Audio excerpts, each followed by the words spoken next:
Me desperté. Eran las 3 de la mañana. Tenía una sensación muy extraña. La certeza de que había alguien conmigo en la habitación. Con la esquinita de la vista había algo parado junto a mi cama. Una sombra, muy negra y con un sombrero alto. Sentí un miedo que no sé ni cómo describir, pero no cerré los ojos. Solo me quedé ahí, viendo esa silueta de reojo sin moverme, esperando que se fuera.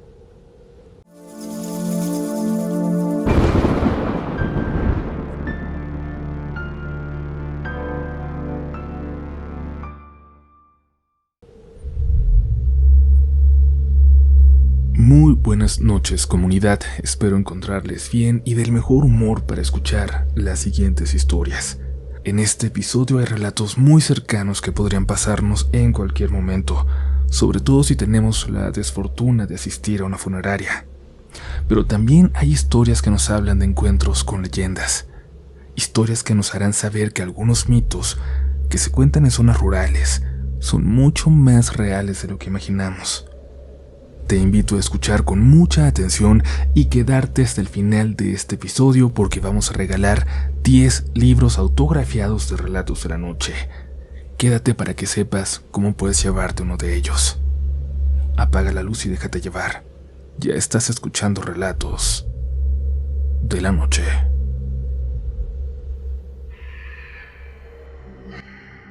Soy Jorge de Aguascalientes y apenas tengo unos meses escuchando relatos. La verdad es que ya se volvió mi compañía en la oficina, porque me viento 10 horas ahí metido. Quiero contar algo que no me pasó a mí directamente, le pasó a mi mamá. Y lo aclaro desde el principio porque en mi familia casi nunca hablamos de cosas paranormales. Mi mamá es cero de esos temas. Nunca ha visto nada, nunca cuenta cosas raras, nada. Eso es más de la familia de mi esposa, que sí son de los gitanos del barrio de Triana y traen historias para aventar para arriba. Pero bueno, no es el momento de contar esas. Lo que voy a contar inició el 24 de diciembre de 2024. Fue literalmente la nochebuena más triste que hemos vivido, porque ese día en la tarde falleció mi tío abuelo Chuy. Para mí era como mi abuelo. Yo lo quería un montón y como era fecha festiva y estaban cerradas las oficinas del panteón, el velorio duró 2 días completos. Terminamos pasando la noche del 25 al 26 en la funeraria. Él no tuvo esposa ni hijos, así que estuvimos ahí sus sobrinos y sobrinos nietos, nada más, tratando de acompañarlo y orar para que descansara. Como a las 5 de la mañana yo ya no podía dormir, y me levanté del sillón para ir por un café. Ese sillón daba a una ventana que daba al patio central de la funeraria, en un segundo piso. Cuando me moví desperté sin querer a mi mamá.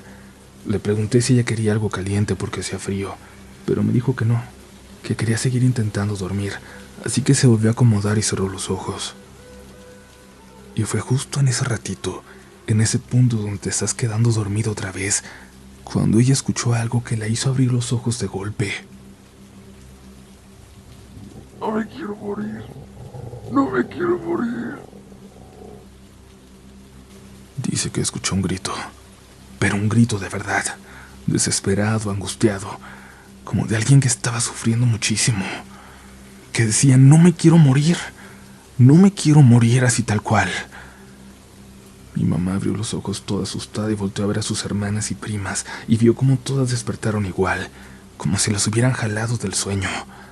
Se miraban entre ellas, pero nadie decía nada, y antes de que pudieran reaccionar bien se escuchó otra vez, igualito. Ahí fue cuando todas se dieron cuenta de que no había sido un sueño.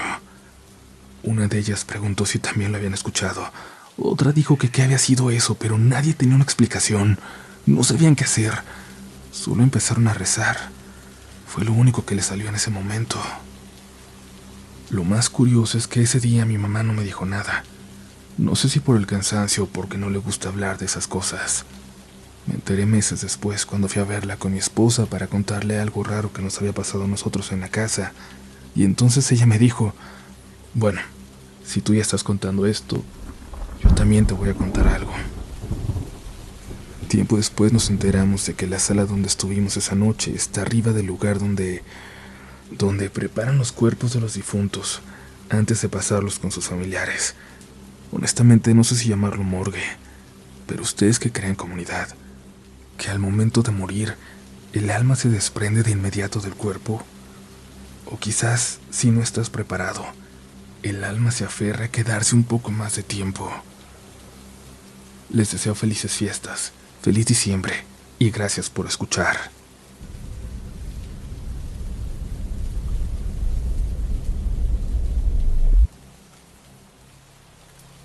Hola Uriel, hola al equipo de Relatos de la Noche y hola a la comunidad más linda de internet. Espero poder escuchar esta historia en el canal porque es algo que siento que puede gustarles y además me gustaría ver si alguien puede ayudarme. Mi nombre es Segundo Sarlangue. Tuve la oportunidad de compartirles una historia a través de la voz de Uriel hace ya un tiempo. No sé si alguno se acuerda.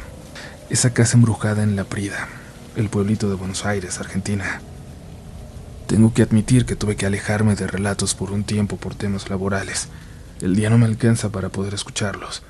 Pero por suerte hace poco pude cambiar mi trabajo y ahora tengo uno que me permite disfrutar los relatos de personas de todos lados mientras creo artesanías en mi taller. Pero no les escribía para contarles eso.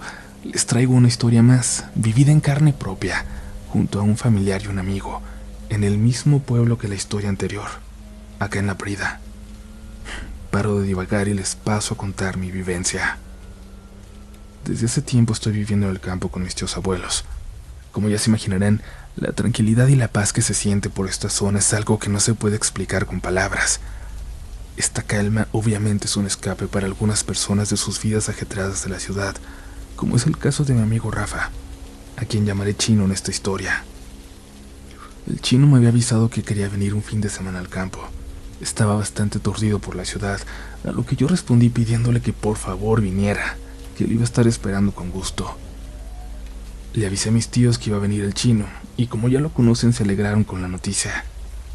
Pasada una semana llegó el día de buscarlo en la terminal del pueblo, y luego volver al rancho. En el camino fuimos hablando de cosas para hacer en los días que iba a quedarse. Queríamos ir a cazar, cuidar el ganado, recorrer con los caballos y algunos otros trabajos que tenía planeado hacer con él. Al llegar a la casa mis tíos lo recibieron cálidamente y pronto estábamos ayudando a poner la mesa para cenar. Durante la cena le comentamos al tío nuestras intenciones para los siguientes días, a las cuales aceptó de inmediato la gran mayoría, excepto la de ir a cazar. Cabe aclarar que yo ya había intentado salir a cazar con él, pero siempre tenía una excusa para no hacerlo, y como esta vez estaba con el Chino, planeaba usarlo como una ayudita para que aceptara salir a cazar. Mi tío nos miró a los dos un segundo, para luego seguir explicando por qué se negaba poniendo una excusa boba, cuando mi tía le apoyó su mano sobre la muñeca y le dijo algo que nos dejó al Chino y a mí extrañados. ¿Y si te llevas tu cruz? Mi tío se calló un rato, y luego dijo que aceptaría la oferta, y que al día siguiente iba a ir al pueblo a comprar las balas para la noche siguiente. Nosotros obviamente nos alegramos, y rápidamente nos olvidamos del comentario de mi tía. El día siguiente estuvo lleno de preparativos. Aceitamos las armas, preparamos los cargadores y una bolsa con comida para el camino. La idea era adentrarnos bastante en el monte para buscar ciervos o jabalíes, lo que encontráramos. Durante los preparativos notaba de reojo que el tío murmuraba entre dientes o hacía caras como de resignación, como si supiera por qué no debíamos ir. Más tarde ese mismo día yo estaba en mi taller con el Chino, cuando me acordé de que tenía que cargarle a nafta a la camioneta. Mi taller queda a la derecha de la casa si se le ve de frente, y el galpón donde se guarda el vehículo está a la izquierda, así que debía pasar por el frente de la casa para llegar. Cuando estaba pasando por la ventana de la habitación de mis tíos, escuché a mi tía decirle a su esposo: «Ya lo viste un par de veces y no te pasó nada. Ya sabes, con esa cruz estás perfecto. Yo tengo la mía acá, así que no te preocupes. Anda con los chicos». Yo pasé de largo medio despacio para terminar de escuchar eso, y luego recordé lo que le había dicho la tía al tío el día anterior. Ahí comencé a sospechar algo. ¿Una cruz? Que no se preocupara. No lo sé. Supersticiones del campo, pensé. Cuando llegó la noche nos subimos a la camioneta. Despedimos a la tía y nos fuimos los tres hacia el monte, todavía de noche, con nuestros faros y linternas apuntando a los lados, esperando ver un animal. Al llegar al pie de una loma decidimos estacionar la camioneta ahí y subir al monte a pata. Queríamos ir con el mayor silencio posible para poder escuchar a los animales. Al bajar del vehículo nos dimos cuenta de que el silencio nos rodeaba. No estaba oscuro porque la luna ilumina mucho más en el campo, pero sí que no se escuchaba nada, absolutamente nada. Nos pareció curioso, pero no exagerado, así que fuimos subiendo el monte hasta llegar a un camino que usaban los chanchos para caminar con sus lechones. Entonces nos preparamos entre unos pastos y los esperamos. Voy a tratar de explicarles el lugar donde estábamos, así pueden tener una imagen clara del espacio. Imagínense un sendero de tierra, plano. Miren a su izquierda, imaginen una pared de piedra de unos 5 metros de alto con algunos árboles en la cima. A la derecha imaginen una leve bajada, y más o menos a la altura del camino, las copas de unos pinos dada la bajada del terreno, lo que hacía que los árboles crecieran desde mucho más abajo. Nosotros nos fuimos a esconder a unos pastizales que estaban del lado izquierdo del camino, quedando contra la pared. Esperamos y esperamos. 10 minutos, 20, 30, 1 hora y no pasaba nada. Sin embargo, se comenzaba a sentir una brisa de viento bastante fría, lo que hacía que las copas de los árboles bailaran. Mi tío estaba con las manos entrelazadas sobre sus rodillas y con la espalda contra la pared. Se notaba preparado para cualquier cosa, pero también se notaba expectante. Mi amigo también estaba ansioso. Luego de un rato más se escuchó algo. Al fin se escuchó algo. Levantamos los tres las armas muy lentamente para no hacer ruido ni alertar a nada que anduviera por ahí dando vueltas. Si recuerdan cómo era el paisaje que les expliqué, se acordarán de la bajada de tierra que había a la derecha del camino, ¿verdad? Bueno, no hay manera de explicar de forma razonable lo que pasó después. Al frente nuestro se comenzó a escuchar el crujir de ramitas de pino secas sobre el suelo, cerca del borde del camino, pero hacia abajo, dejando lo que estuviera ahí todavía sin ser visto. Algo venía subiendo. El sonido era cada vez más recurrente, más cercano y por momentos más lento, pero estaba ahí, moviéndose a unos 5 metros más o menos. En un momento ese sonido se detuvo y luego comenzó a subir la pendiente hacia el camino, acercándose a él. Nosotros, listos atrás de los arbustos, con los dedos sobre los gatillos de las escopetas. De atrás del camino se comenzó a asomar él. No era un ciervo, no era un jabalí, tampoco un puma. Era algo peor. Un niño humano, bajito, de 1,30 m sería. Se notaba cómo intentaba subir al camino desde atrás de la ladera, porque vimos sus manos agarrando pasto para poder trepar. De todo lo que podría haber subido de la ladera, un niño era lo último en que pensábamos. Mi amigo comenzó a bajar el arma y levantó apenas la cabeza para aclarar la imagen de lo que veía, para luego intentar avanzar hacia el chiquillo. Vi como mi tío lo agarró del brazo firmemente, pero con mucho cuidado para mantener el silencio. Nos hizo una seña para que no hiciéramos ruido, y ahí noté en su muñeca, la cual había levantado para señalar la boca con su índice, un rosario con una cruz blanca, de plata. Tenía una lágrima en su mejilla derecha. Yo volví la mirada hacia el niño y lo vi ya parado en medio del camino. El pequeño estaba con los brazos inclinados hacia su pecho, tocándose los dedos los unos con los otros, como cuando un niño se pierde y espera que su madre lo vaya a buscar. Su vestimenta era extraña.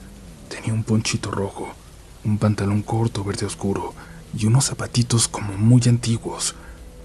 Era un conjunto extraño, como pasado. Su piel era pálida. Seguro ya se lo pueden imaginar. Una piel del color de los huesos, blanquecina. La parte de las piernas que se notaba después del pantalón estaba manchada de tierra. En realidad vi manchones oscuros, sobre todo en las rodillas. Su cara, su cabeza. Por Dios, su cabeza estaba hinchada. No sé cómo explicarlo. Parecía como si lo hubieran picado muchas abejas a la vez. Estaba lleno de raspones por toda la cara. Su pelo negro se organizaba en mechones a lo largo de su cabeza, dando la apariencia de una cabellera como la de las muñecas antiguas a las que se les cae el pelo. Sus ojos estaban igual de hinchados que su cara, los párpados rojos y no se le veían pestañas. Luego noté sus manos, a las que no había mirado más que para ver su postura. Estaban desgarradas, como si hubiera estado tirando de una zarza o rasguñando cemento. Se le notaban los huesos a través de los dedos y sus muñecas estaban moradas. La visión de esa cosa se vio interrumpida por un sonido, una especie de llanto mezclado con algo, no sé bien qué, pero era un llanto muy grave. Parecía que en el momento de inhalar el aire lo exhalara y al revés. Cuando exhalaba parecía inhalar. No sé explicarlo. Además parecía sumárselo un carraspeo, como si no tuviera garganta para poder hacer esos ruidos. Comenzó a mover su cabeza para varios lados. No eran movimientos erráticos, eran premeditados. Parecía que estaba buscando algo en específico. Realmente parecía la escena de un niño buscando a su madre. Era terriblemente desgarrador verlo ahí, parado, llorando. En un momento, mientras movía su cabeza, el chino hizo un sonido como de un jadeo, como cuando quieres llorar pero no te sale nada, como si liberaras una carga de aire encerrada. Y con ese sonido, en ese momento el niño miró hacia nosotros. Mi tío estaba rezando, el chino trataba de cubrirse la boca y yo tenía mis manos duras contra la escopeta. El niño comenzó a sollozar. Paró de llorar, pero también era un sollozo muy raro, como muy rasposo y grave. Yo lo miraba directamente a los ojos, unos ojos que por momentos dejaban ver su interior, unos ojos blanquecinos como el color de la luna. Esa imagen me va a perseguir muchísimo tiempo en mi vida, quizás hasta mi muerte. El niño parado en el medio del camino, llorando sin hacer nada, mirándonos con una expresión entre tristeza, frustración y pesar, como si algo terrible hubiera ocurrido. De repente el niño dejó de llorar y nos miró a los tres, un momento a cada uno. Mientras mi tío rezaba, el chino lloraba y yo seguía en shock. Luego giró levemente su cuerpo y se fue caminando en la dirección contraria de la que veníamos. Y ese fue el fin de la aparición. Ni bien se fue de nuestra vista, los tres salimos de ese estado de parálisis y caminamos hasta el camino. De ahí volvimos a la camioneta, atentos en cada esquina del camino, atentos a cada piedra, mirando detrás de cada árbol. Creo que el trayecto hasta el vehículo fue la experiencia en la que más me sentí observado en toda mi vida. Sentía que el niño nos estaba siguiendo. Vaya a saber qué otras cosas rondaban la zona. No teníamos ganas de saberlo. Cuando por fin llegamos a la camioneta, notamos que se escuchaban los ruidos de la noche, los grillos, las aves, etc. Nos subimos rápido y antes de volver al rancho, miré una última vez al monte. Ahí me pareció verlo, con sus manos juntas sobre su pecho, su ponchito y su cabellera negra. Y de hecho, me pareció ver algo al lado suyo, una figura más alta que él, de pelo largo y con un camisón largo y claro. Su madre, la abuela, ¿algo más? No quería saberlo, y no les comenté esto último a los demás. Volviendo al rancho, mi tío me miró, todavía con la cruz en sus manos, y me dijo: por esto no quería venir. No sé qué es ni qué quiere. Hoy está acá en el monte y otras lo veo más cerca de casa. A veces está en el potrero atrás del rancho. Otras lo veo al atardecer, parado en medio del campo, caminando sin un rumbo aparente. No sé quién es o qué quiere. Lo único que hago es evitarlo y rezar por lo que sea eso, por su descanso, por protección o por otras cosas, por lo que sea mientras nos deje en paz. Las palabras de mi tío me hicieron sentir un tonto por no darme cuenta antes del porqué de su negación, del porqué de las palabras de mi tía. Cuando llegamos al rancho nos fuimos a dormir rápido los tres, y por suerte esta noche ya no pasó nada. Luego me enteré de que mi tía se quedó hablando con mi tío, ayudándolo a hacerse un café y escuchándolo mientras él le contaba lo que habíamos pasado. Esto lo sé porque mi tía me lo contó a los pocos días. A la mañana siguiente ayudé al chino a preparar su bolso y lo despedí en la puerta, viendo cómo mi tío lo llevaba al pueblo, despidiéndolo por el camino. Y no sé si fue un reflejo o algo por el estilo, pero cuando se iban, entre los árboles, al lado del camino, me pareció verlos de nuevo, muy a lo lejos, muy borrosos, pero verlos otra vez a ambos, uno al lado del otro, bajo un eucalipto cerca de un silo. Pero espero que haya sido solo eso, un reflejo, un asomo de mi memoria, de mis miedos. Obviamente el chino no quiere volver al campo, y mi tío me mira con mala cara cuando yo le hago chistes sobre ir a cazar, tratando yo también de distraerme e intentar olvidar los sucesos ocurridos esa noche en el monte. Es la única forma que tengo de lidiar con eso, reír. Espero que les haya gustado mi historia, comunidad. Espero que alguien pueda ayudarme, que deje un comentario, por favor. Quiero sacarme la duda de qué podría ser ese niño o esa cosa, y si creen que puede ir acompañado o no. Gracias, Uriel, por el espacio si esta historia llega a ser leída por vos en el canal. Saludos al equipo y a la comunidad, y les deseo a todos un feliz día, una feliz noche, una buena vida. Saludos.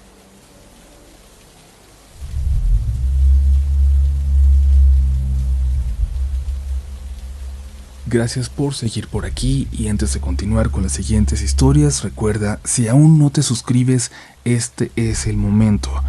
Vuélvete parte de la comunidad. Recuerda también que este espacio, Relatos de la Noche, es el único original porque están saliendo muchos canales con nombres parecidos, robándose las historias, tus historias, subiéndolas simplemente con otros títulos. También mencionar que las redes oficiales las encontrarás como @RDLNoficial, en el arroba, en el usuario, pero el nombre siempre es Relatos de la Noche.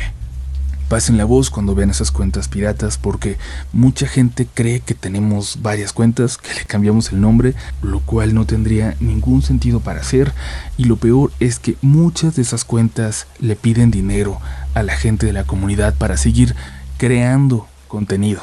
Así que por favor recuerden, nosotros nunca les vamos a pedir una donación. Recuerda quedarte hasta el final porque vamos a decirte cómo ganar libros autografiados, ya sea que nos escuches en tu plataforma de podcast favorita o en YouTube. Continuamos.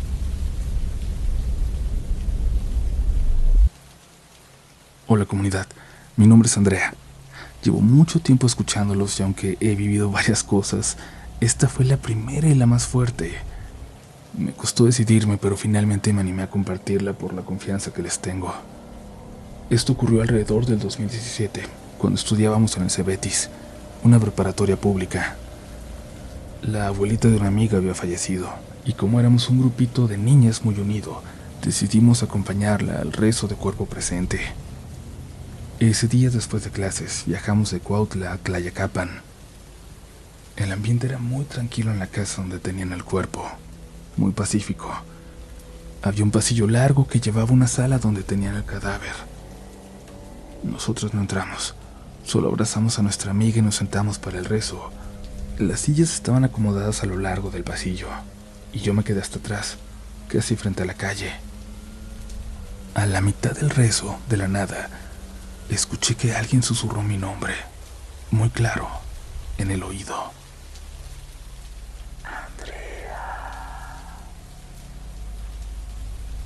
Me giré a la izquierda con mucho miedo, pero no había nadie.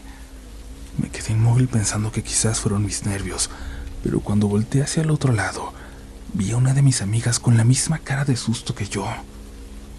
¿Escuchaste?, me dijo, y yo nada más asentí. Nos sonreímos así, nerviosas, y nos quedamos calladas. Al final lo comentamos con las demás, pero como todo estaba tan reciente, el luto, no quisimos darle vueltas a un simple susurro. Esa noche llegué muy cansada a mi casa. Yo compartía cuarto con mi hermana menor. Me cambié, me acosté y me dormí casi al instante. Ya en la madrugada desperté. Revisé el teléfono. 3:15 de la mañana. Me sentía muy cansada, así que nada más me acomodé y traté de volver a dormir. El día siguiente fue normal. Le conté a mi mamá lo del susurro, pero no lo tomó como algo importante. Solo me dijo que rezara. En la noche, aunque traía esa inquietud, me pude dormir bastante rápido. Pero otra vez desperté en la madrugada. Volví a ver la hora, las 3:15, igual que la noche anterior. Y ahí sí, sentí algo distinto en el cuarto, como si hubiera alguien más. No era una sensación, era una certeza. Quise moverme para acomodarme y no pude.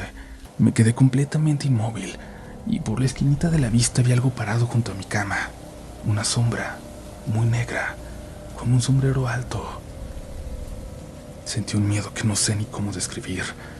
No cerré los ojos, solo me quedé ahí, viendo esa silueta sin moverme hasta que empezó a amanecer y con la luz dejó de verse. No le dije nada a nadie porque estaba segura de que no me iban a creer. No le dije nada a nadie porque estaba segura de que no me iban a creer. Fui a la escuela, pero no pude concentrarme. Todo el día estuve tensa, esperando que no llegara la noche, que el día se me hiciera eterno. No podía dejar de pensar en ese momento, en que otra vez me iba a sentir totalmente a merced de algo que no entendía. Esa noche recé y recé, como me dijo mi mamá. Me quedé dormida rezando, y volvió a suceder. Desperté por la madrugada, pero esta vez ni siquiera quise ver la hora. Me dio miedo que otra vez el reloj dijera 3:15. De reojo confirmé que ahí estaba otra vez, la misma sombra, igual de quieta, con ese sombrero. El miedo era peor. Sentía frío, pero al mismo tiempo estaba sudando. No podía mover nada del cuerpo, solo un poquito la cabeza. Intentaba convencerme de que era parálisis del sueño, de que eso pasa, de que es común, pero yo estaba perfectamente consciente. Estaba completamente despierta. Con toda la fuerza que pude empecé a llamar bajito a mi hermana. Fernanda. Fernanda. Fer. Yo pensé que no me iba a escuchar, pero se levantó. Me vio y su cara cambió por completo. Me preguntó qué tenía y yo le pedí que fuera por mi mamá. Mi mamá entró con la Biblia en la mano. Se sentó conmigo, empezó a rezarme. Me acariciaba las piernas y los pies. Y su cara, su preocupación, nunca se me va a olvidar. Así se quedó conmigo hasta que amaneció. Hasta entonces pude dejar de sentir ese miedo profundo. Ella se fue a dormir un rato y yo por fin me quedé medio dormida. Después de eso ya no pasó nada tan fuerte, pero el cuarto, no sé, quedó con una vibra muy fea, como si algo se hubiera quedado ahí. Pasaron más cosas, se escuchaban voces cuando no había nadie, las luces se apagaban solas constantemente, pero ya no volví a tener miedo como esa noche, no tanto. Hasta la fecha nadie duerme en ese cuarto. No entiendo si tiene conexión la voz de la funeraria con lo que empecé a vivir. No entiendo si algo se fue conmigo, si algo se me pegó, o si algo que ya estaba ahí despertó, pero nunca volvió a ser igual. Gracias por leer mi historia. Ojalá algún día pueda escucharla aquí, con ustedes.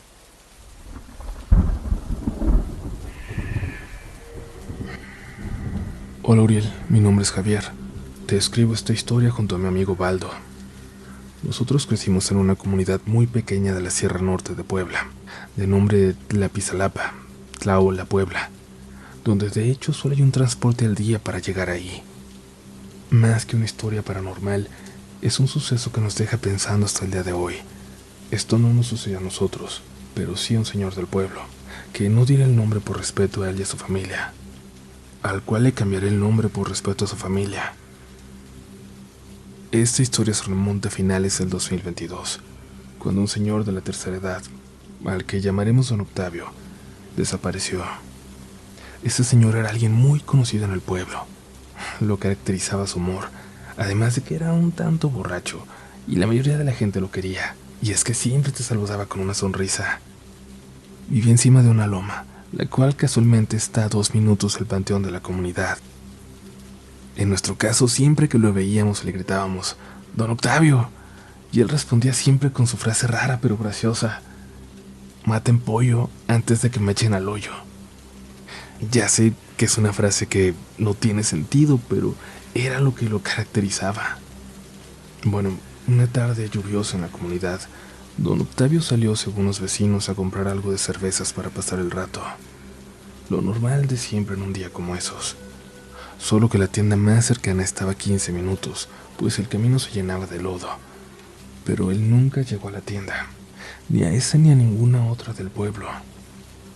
Su último avistamiento fue caminando cerca del panteón, un tanto preocupado por la lluvia. Desde ese entonces nadie supo de él, o al menos de su paradero. Pasó esa noche y su familia, alertada, pidió ayuda para salir a buscarlo, ya que pensaron que se había emborrachado en alguna tienda y podría estar afuera, como los demás borrachos, pero no. Simplemente no estaba. En los días siguientes siguió la búsqueda. Llegaron policías y hasta la Guardia Nacional, y esto fue muy raro porque en esta comunidad, al ser muy alejada, no viene gente de seguridad municipal y mucho menos la guardia. Esto alertó a la comunidad y todos apoyaron en su búsqueda. La mayor parte de la comunidad es monte, cafetales o potreros, así que no descartaban que por su borrachera hubiera subido y tenido un accidente o algo así, pero nadie encontró nada. Buscaron en cada lugar, en cada recoveco y no. También hicieron una búsqueda en el río del pueblo, que solía crecer por las lluvias. Ese río tiene historias y sucesos bastante paranormales, difíciles de creer, pero eso te lo contaré en otro momento. Nadie encontró nada en el río, ni un rastro de su ropa. También descartaron la idea de un secuestro, pues nunca hay entrada de desconocidos, menos porque la gente se daría cuenta de un vehículo extraño. Y para llegar al poblado más grande, que es Xicotepec de Juárez, son 2 horas y media de un camino de terracería. Para salir por el otro lado tendrías que caminar 3 horas de subida, así que nadie supo qué pasó. Te lo juro, Uriel, era como si se lo hubiera tragado la tierra, o como si algo más se lo hubiera llevado. Esas noches los tecolotes cantaban en el pueblo por todos lados, y ya ven que dicen que eso es de mal agüero, así que la gente pensaba lo peor. Entonces, acá sucedió lo que aún nos pone a pensar. La bisabuela de mi amigo Baldo nos contó acerca de un ave con un pico rojo, alargado, que se encargaba de desaparecer a la gente que veía vagando de noche bajo la lluvia. Nos decía que era para asustarnos, por andar siempre de noche. Según ella, ese pájaro se convertía en una especie de hombre pájaro enorme que podía llevarse a las personas volando. Obviamente no le creímos y entre burlas le dijimos: aguas, y ese pájaro se llevó a don Octavio. Ese día todo estuvo normal, hasta que de noche, por ahí de las 2:30 de la madrugada, mis amigos y yo bajamos después de terminar de jugar fútbol y vimos algo. Entre la niebla, justo entre el campanario de la iglesia, que también está muy cerca de la casa de don Octavio del panteón, vimos a un hombre grande, vestido totalmente de negro. Se movía como si estuviera empapado de agua, sacudiéndose el cuerpo con movimientos torpes, extraños, como si estuviera exhausto. Esa tarde había llovido, pero lo que se nos hizo raro fue que no conocíamos a esa persona. Cuando vio que lo mirábamos se quedó quieto, y luego decidió bajarse del campanario muy rápido, casi corriendo. Nosotros, por instinto y desconfianza, decidimos irnos corriendo, hasta que al ir llegando al panteón, se los juro, comunidad, escuchamos claramente encima de un árbol cómo cayó algo muy, pero muy pesado. Todos miramos hacia arriba, y ahí estaba, ese pájaro, del que nos habían contado recientemente. El plumaje era de un color negro intenso, que apenas se veía gracias a una luz tenue de un poste de luz, y ese maldito pico rojo del cual nos habían advertido. Les juro que no se parece a ningún pájaro real. Solo nos miró y empezó a sacudir las alas, pero lo hacía exactamente igual que la persona que habíamos visto en el campanario de la iglesia. El mismo movimiento como de cansancio. Me quedé en shock y Baldo también. Nuestros demás amigos conocían la historia y también se llenaron de miedo. Entonces, entre esa parálisis, escuchamos algo más. Un susurro. Una voz que, les juro, comunidad, no era nada humana, pero nos dijo: chamacos, Dejen de andar de chismosos. A ese viejo ya le tocaba.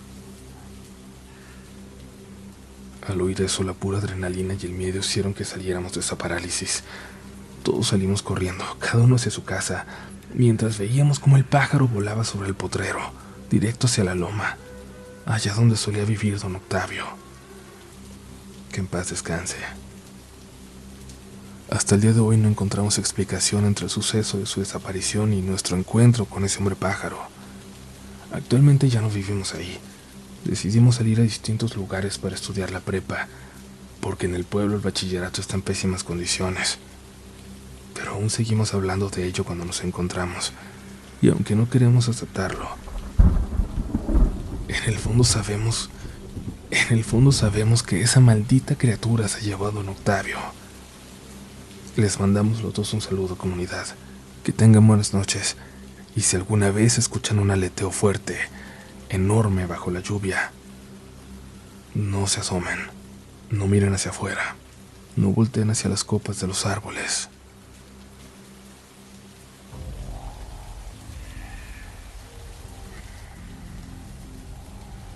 Comunidad, para celebrar que el libro ya está disponible también en España y Chile, vamos a regalar 10 libros autografiados a continuación, 5 para YouTube y 5 para plataformas de podcast. En YouTube puedes participar comentando este episodio diciéndonos: escucho Relatos de la Noche desde, y ahí menciona tu pueblo, tu ciudad, tu estado, provincia o tu país, lo que tú quieras. Puede tener más tu comentario, pero es importante que tenga esa frase para que puedas participar. Puedes hacer hasta 3 comentarios si quieres. Todos van a participar. Y si nos escuchas en podcast, toma una captura de pantalla de este episodio reproduciéndose y etiquétanos en una historia de Instagram. Tenemos que hacerlo así porque no en todas las plataformas hay opción de comentarios y queremos que de todas puedan participar. Y ya que estás por allá, no dejes de seguirnos. Vienen varios especiales, tenemos sorpresas que les van a encantar este diciembre, que será el más aterrador de la historia, garantizado. Gracias por ser parte de la comunidad, que tengan muy buenas pesadillas, muy buenas noches.